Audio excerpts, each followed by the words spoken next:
So this time of year always makes me think of the time when Chris and I were engaged and married.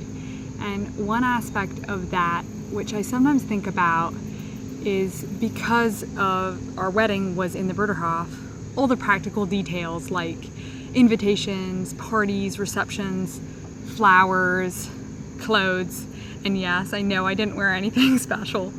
All that stuff was taken care of for us. I mean, I literally spent zero time on wedding planning, which is what most brides do. That meant that Chris and I could just focus on the fact that we were going to take this very special and lifelong step together without getting distracted and caught up in all the details of the practical stuff. And just as a side observation, the way that the wedding industry puts so much emphasis on the actual marriage event, like it's the most important day of your life.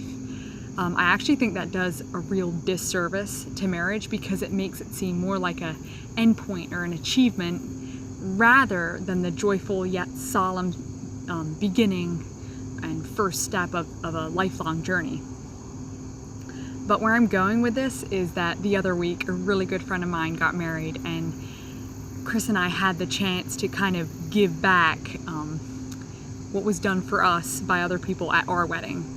So this basically meant that a week before the actual wedding ceremony, Chris and I put on celebrations for the family and friends of the couple. So that meant getting the food ready and decorating and all that stuff. So we would find out what the couple had in mind for the celebratory event.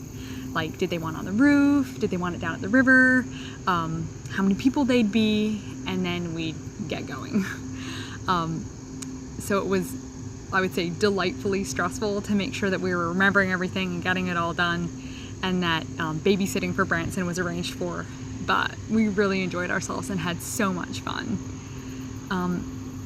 I have to say that this is what I love so much about community living and living in this community. There's just so many opportunities to give and receive love in very practical and down-to-earth ways. And rather than getting in the professionals, and all due respect to the professionals, we can do this for each other, and I actually think we do a better job, or about as good a job.